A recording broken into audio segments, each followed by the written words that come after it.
Well, it all started out about a month and a half ago. I got a call from a good buddy of mine, William Avila.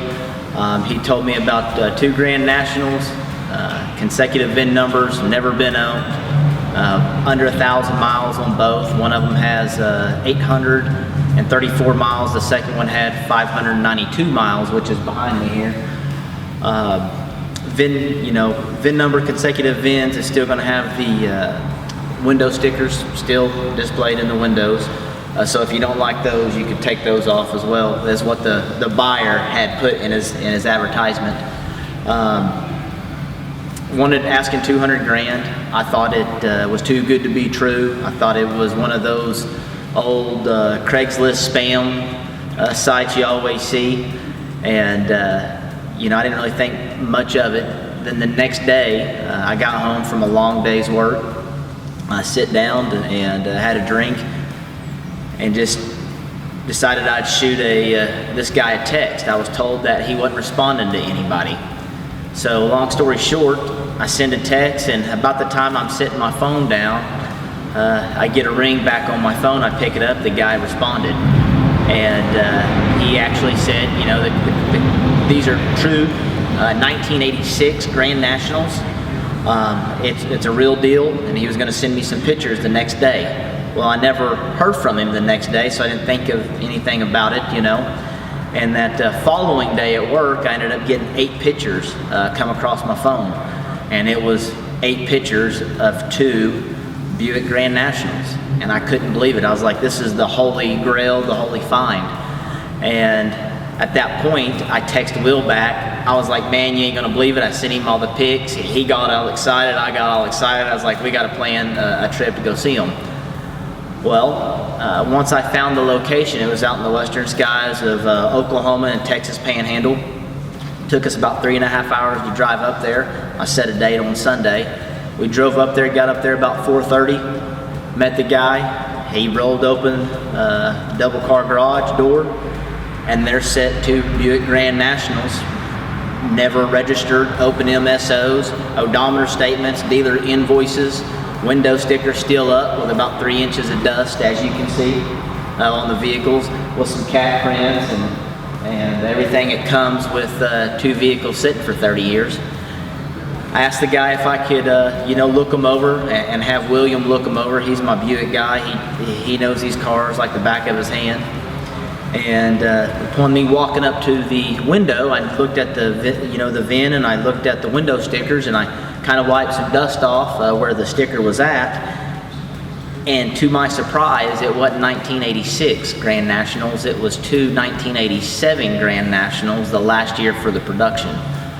Upon finding that, I had to contain myself, and I kind of let William know, and we're both in our emotions, is playing a huge role in this.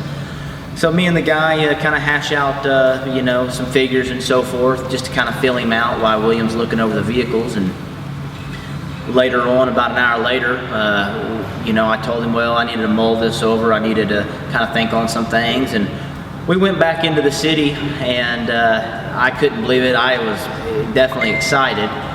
And I kind of just stayed in contact with the guy for the next 4 weeks. And we need to agree on something by Friday. And so he's like, all right, let's get a game plan together. We agree on a number.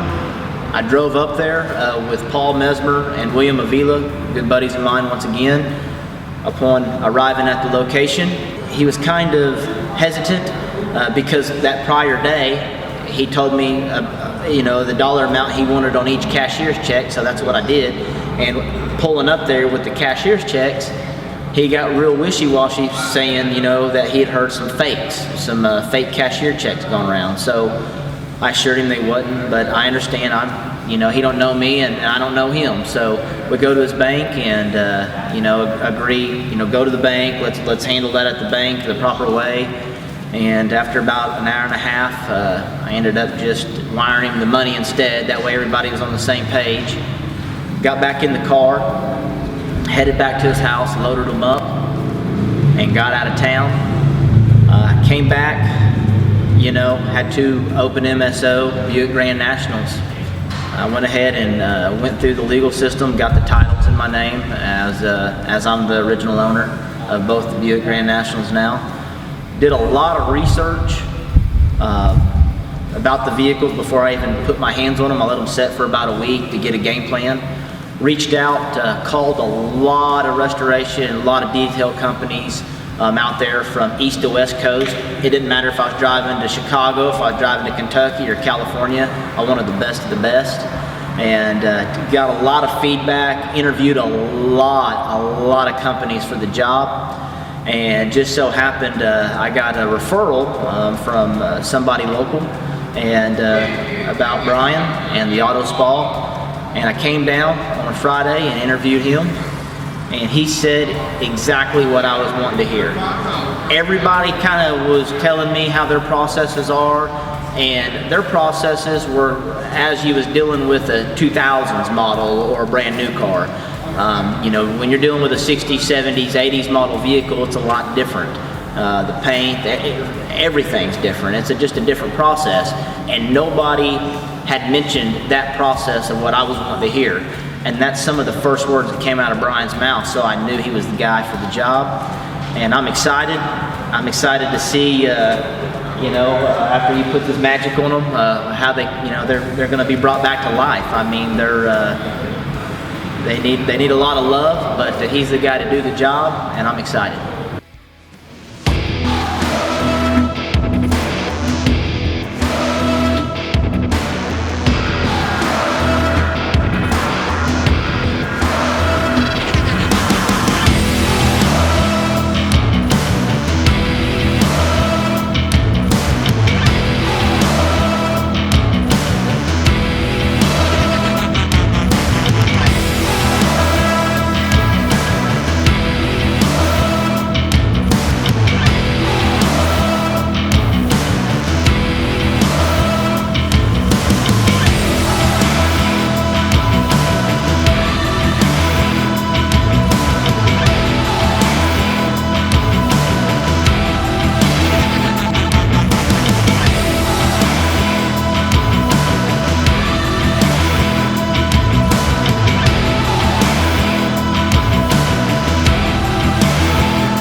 Came in here to the Auto Spa on Saturday, November 25th, to pick up the vehicles, the Twinz, two 1987 Buick Grand Nationals, consecutive VIN numbers, and I'm definitely stoked, man. I couldn't be happier at what Brian Menke and the team did over here at the Auto Spa.